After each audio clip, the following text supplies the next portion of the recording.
ఈ ఎన్నికల్లో వైసీపీ ఘోరమైన ఓటమి పొందింది. వైసీపీ పార్టీ శ్రేణులన్నీ తీవ్రమైన నైరాశ్యంలో మునిగిపోయాయి.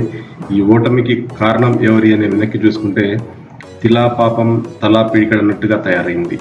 ఈ రోజుల్లో సోషల్ మీడియా ప్రముఖమైనటువంటి బాధ్యత వహిస్తుంది. కాబట్టి పార్టీలన్నీ కూడా సోషల్ మీడియాలో తమ ప్రచారాన్ని కొనసాగించేలాగా నిర్ణయించుకున్నాయి.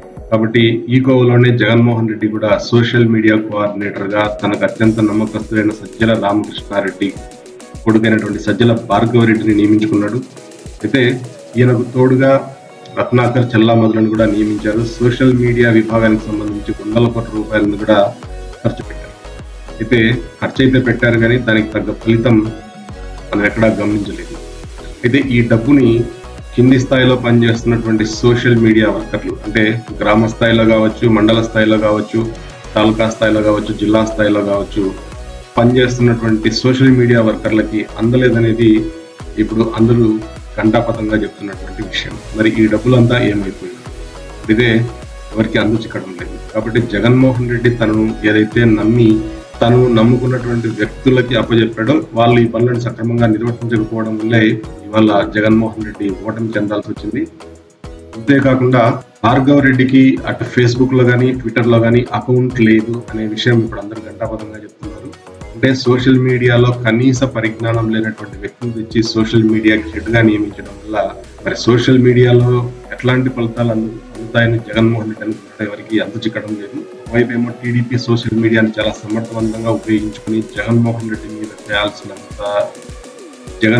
రెడ్డి మీద చేయగలిగినంత నెగిటివ్ ప్రచారాన్ని చేయగలిగింది. దాన్ని తిప్పికొనడంలో మాత్రం వైసీపీ సోషల్ మీడియా 100% ఫెయిల్ అయిపోయింది. దానికి ఉదాహరణగా ల్యాండ్ టైటిలింగ్ యాక్ట్ గురించి చెప్పొచ్చు. ఎందుకంటే ప్రచార పర్వం తీవ్రంగా జరుగుతున్నప్పుడు అటు టీడీపీ కావచ్చు, లేకపోతే జనసేన కావచ్చు, ల్యాండ్ టైటిలింగ్ యాక్ట్ పైన తీవ్రమైన దుష్ప్రచారాన్ని చేసింది. దాన్ని ఫేస్బుక్ కావచ్చు, ట్విట్టర్ కావచ్చు, ఇన్స్టాగ్రామ్ లో కావచ్చు, ప్రతి మనిషికి చేరేలాగా చేశారు.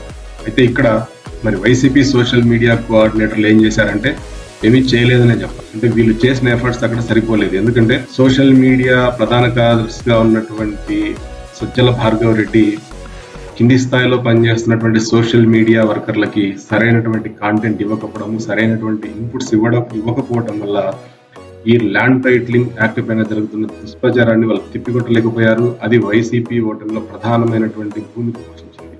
అంతేకాకుండా ఎప్పుడైతే భార్గవ రెడ్డికి సోషల్ మీడియా బాధ్యతలు అప్పగించారో ఆయన చాలా సింపుల్ గా చంద్రబాబుకు చాలా దగ్గరి బంధువైనటువంటి ఒక లేడీ యాంకర్ కి కొన్ని కోట్ల రూపాయలు ఇచ్చి వైసీపీ నాయకులను ఇంటర్వ్యూ చేసి ప్రచారం చేయమని కోరడం వల్ల ఆమె డబ్బులు తీసుకుని వైసీపీ నాయకులను కొంతమందిని ఇంటర్వ్యూ చేసింది. మరికొంతమందితో చేయించి యూట్యూబ్ లో అప్లోడ్ చేసి మమ అనిపించేసింది. అంటే ఆమె డబ్బులు తీసుకున్నది, ఆమె లైఫ్ ఆమె సెటిల్ అయిపోయింది.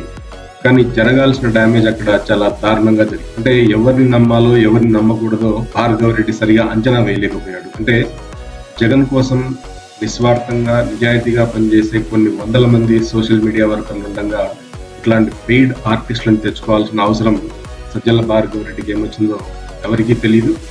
ఇంకొక ముఖ్యమైనటువంటి విషయం ఏంటంటే భార్గవ రెడ్డి మరి ఏ విధంగా ఆలోచించి గోడ మీద పిల్లులు లాంటి జర్నలిస్టులను ఎంచుకున్నాడు ఎవరికి చిక్కట్లేదు. ఒకవైపు ఎన్నికల ఫలితాలు వెలువడక మునిపే కూటమి భజన మొదలు పెట్టిన సోషల్ మీడియా ప్రభావశీల జర్నలిస్టులను మనం ఆల్రెడీ గమనించాం.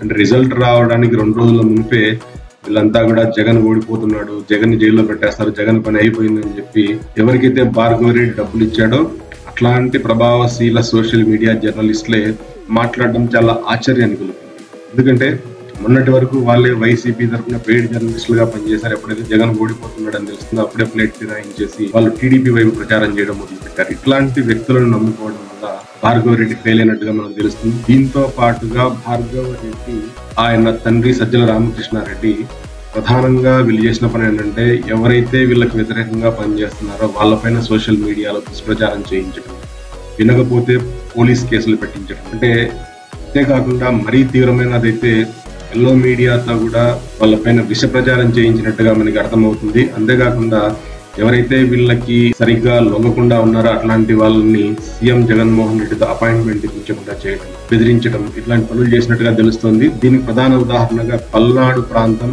అది మాచర్ల అంటే ఒక సిఐని కావాలని చెప్పి మాచర్లలో నియమించి పిన్నెల్లి బ్రదర్స్ ని ఎంతగా ఇబ్బంది పెట్టాలో అంతా పెట్టినట్టుగా మనకు తెలుస్తుంది. కాబట్టి పార్టీ అధికారంలో ఉన్నప్పుడు ఇవన్నీ కొట్టుకుపోతాయి. పార్టీ ఇప్పుడు ఓడిపోవడం వల్ల ఇట్లాంటి విషయాలన్నీ బయటకు వస్తున్నాయి. కాబట్టి జగన్మోహన్ రెడ్డి కూడా అన్ని గుడ్డిగా నమ్మకుండా ప్రతిదాన్ని మానిటర్ చేసుకుంటూ వెళ్తేనే బాగుంటుంది. ఎందుకంటే జగన్మోహన్ రెడ్డి కోసం నిజాయితీగా పనిచేసే చాలా మంది కార్యకర్తలు ఉన్నారు, సోషల్ మీడియా వర్కర్లు ఉన్నారు. అట్లాంటి వాళ్ళని ఇగ్నోర్ చేసి ఇట్లా సోషల్ మీడియాలో ఏ మాత్రం అవగాహన లేని భార్గవ్ రెడ్డి లాంటి వ్యక్తిని నియమించుకోవడం, తండ్రి కొడుకులు ఇద్దరు తమ పర్సనల్ ఇమేజ్ కోసం ప్రయత్నించే మొత్తం ఎమ్మెల్యేలు లేకపోతే పార్టీ కార్యకర్తలంతా తమ చుట్టూ తిరగాలి అనే ఒక ఆలోచనతో వీళ్ళందరినీ ఇబ్బందులు పెట్టడం వల్ల అది పార్టీ పైన, నాయకుల పైన, కార్యకర్తల పైన తీవ్రమైన వ్యతిరేకమైనటువంటి ప్రభావం అనిపించింది. కాబట్టి ఓడిపోయింది కాబట్టి ఇక్కడ చేయగలిగింది ఏం లేదు. ఇక మీదైనా జగన్మోహన్ రెడ్డి సోషల్ మీడియా లాంటి ప్రధాన భూమిక పోషించే మీడియాల్లో నమ్మకస్తులు,